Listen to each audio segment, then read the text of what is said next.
Hello, good morning. 25 of June, Martes ngayon, 2024. Pag-usapan natin ngayon ay napakaganda. Ay tungkol sa relihiyon o religion. Meron dito 6 top religions of the world.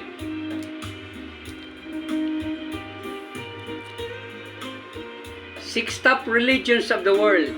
Ano kaya number 6? This is about folk religion. Kumbaga sa mga tribe ito. Mga katutubo, ika nga. Number 5 is Buddhism.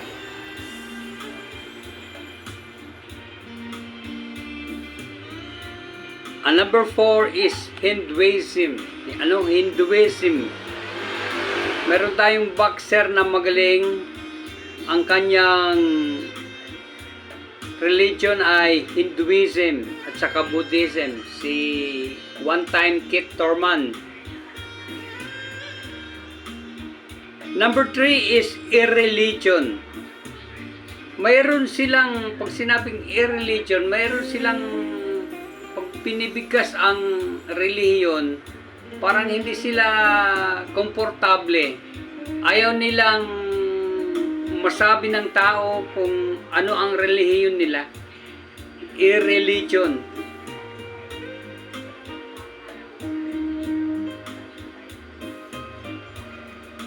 Number 2 is Islam. Maraming Islam.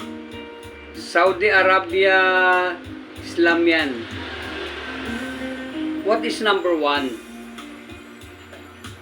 Number 1 is a general term. Kasi maraming Kristyanismo na relihiyon eh.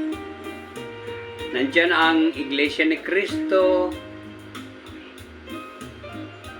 nandyan ang Katoliko, but this is a general term. Number 1 is Christianity.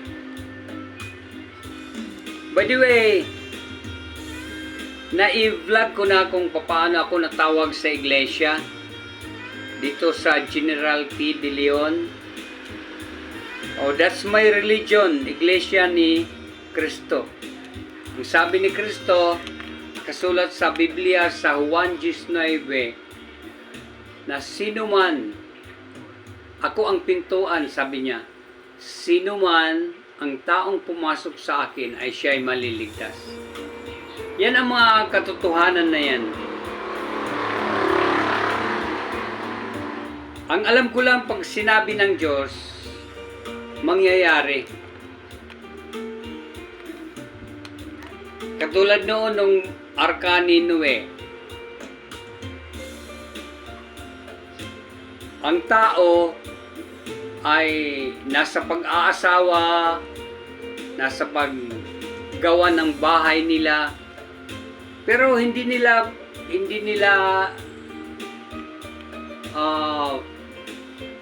pinaniwalaan ang salita ng Diyos. Ibig sabihin, kulang sila ng pananampalataya. So, sa pamamagitan ni Noe, nagbabala ang Diyos na papasokin ang tao sa daong, yung gustong maligtas, iayaw ng tao. O, bumaha ng gunaw, panggunaw. Yan. Ang naligtas lang noon, ang pamilya ni Noe. 8 lang sila. At dahil ayaw ng tao pumasok sa daong, yung mga hayop na lang pinapasok ng Diyos. Yung mga may babae, yung may lalaki. Halimbawa, katulad ng baka. Kailangan may babae, may lalaki. sa ano, doon mag-uumpisang breeding. Yan ang mga ipinasakay na lang ng Diyos kay Noe. Nung panahon din ni Lot, nagsugo ang Diyos ng mga anghel doon sa sambahayan ni Lot para ilikas sila. Dahil ang bisyo ng tao noon ay mag-aasawa, nag-iinuman ng alak, pero nung akala ng asawa ni Lot ay biro lang, kasi ang sabi ng Diyos sa pamamagitan ng mga anghel ay huwag kayong lilingon. Akala ng asawa ni Lot ay biro lang, lumingon nga. Kaya naging haliging asin. At umulan ng apoy at asupre. At itong pagbabalik ni Kristo, nakasulat yan sa Biblia na huhukuman ang sanlibutan hindi na tubig, kundi sa pamamagitan na ng apoy. Itong mga hindi naniniwala, sabi nga sa Biblia, at doon na manggagalit ang mga ipin. Sa tindi ng init, wala nang lugar na mapagtataguan. Kung ang tao lang naniniwala sila ng totoo at kasinungalingan, ang lahat ng sinabi ng Diyos na sa Biblia, lahat yan totoo.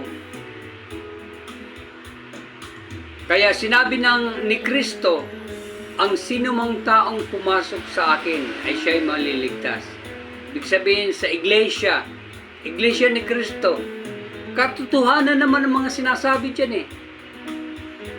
Diba? So, by the way, thank you for listening. Don't forget na ang may mga bakal at papel, itawag po ninyo sa 0939-555-4382. We provide services which are free. Katulad ng we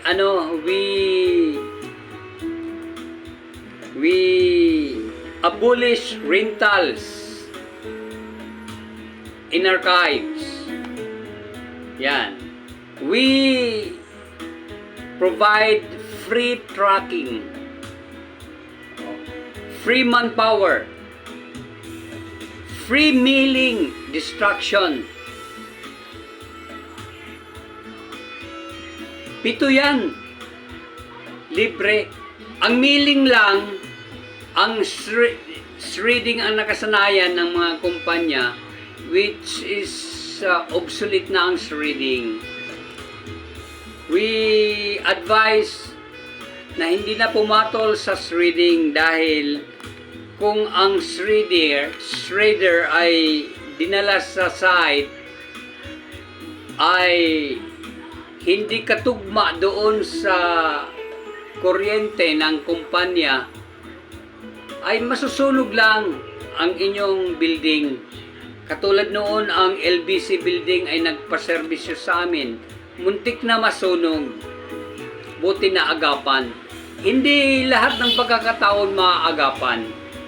Kaya ipamili nyo na ang hangin, tubig at saka sabon. Magproproduce yan ng bubbles doon sa mga papel para matanggal ang tinta. Kung gusto nyo ng link, i-message nyo lang kami 0939-555-4382. If you have metals na 5 tons, tawag nyo po sa amin. And if you have papers na scrap na 300 boxes, itawag po ninyo sa amin. Nagbibigay kami ng certification of confidentiality at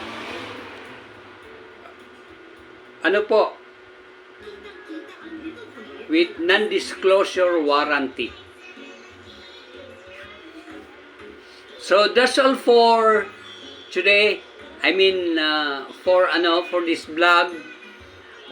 Thank you very much for watching. Huwag niyong kalimutan mag-subscribe, like po ninyo at i-hit ang notification bell para updated kayo sa mga video.